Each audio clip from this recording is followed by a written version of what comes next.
Bismillah, bismillah. Jangan lupa untuk terus mendukung kami dengan cara like, komen, dan subscribe. Syukron. Assalamualaikum warahmatullahi wabarakatuh. Bismillahirrahmanirrahim.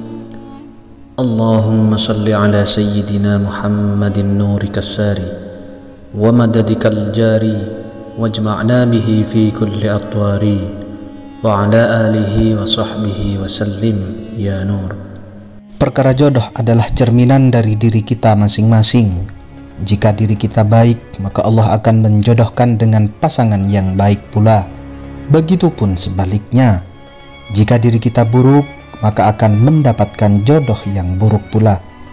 Seperti firman Allah dalam Al-Quran surah An-Nur ayat 26 yang artinya, wanita-wanita yang keji adalah untuk laki-laki yang keji, dan laki-laki yang keji adalah buat wanita-wanita yang keji pula, dan wanita-wanita yang baik adalah untuk laki-laki yang baik, dan laki-laki yang baik adalah untuk wanita-wanita yang baik pula.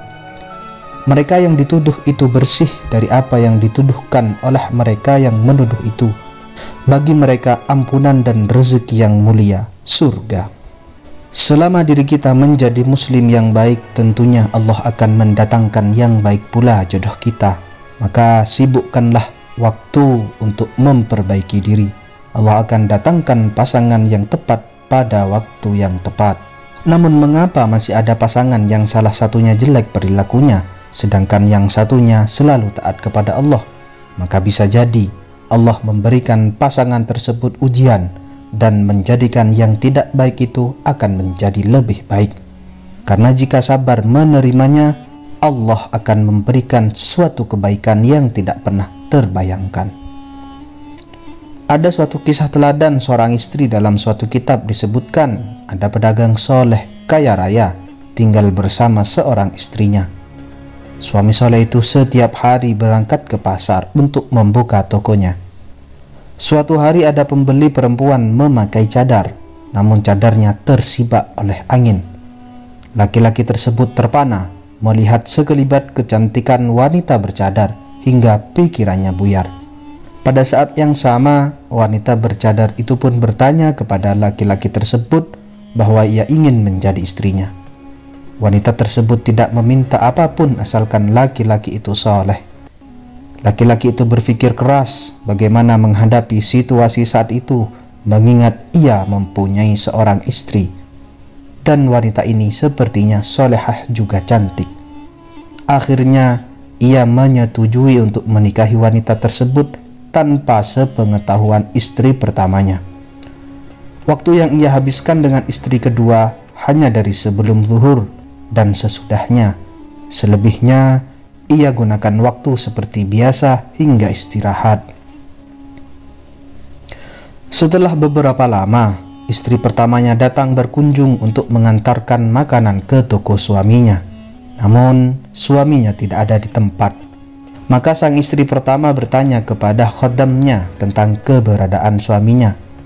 Maka khodamnya itu pun menceritakan semua yang ia ketahui. Setelah mengetahui perbuatan suaminya, sang istri mengatakan kepada khodamnya bahwa anggap saja mereka tidak mengetahui apapun. Ketika suaminya pulang, istri pertama itu pun menyambutnya seperti biasa hingga beberapa waktu lamanya kehidupan mereka tidak ada yang berbeda. Sang suami pun tetap merahasiakan semuanya. Sampai akhirnya suaminya sakit parah. Istri pertama ingin memberitahu kepada istri kedua bahwa suaminya sedang sakit, namun ia berpikir kembali.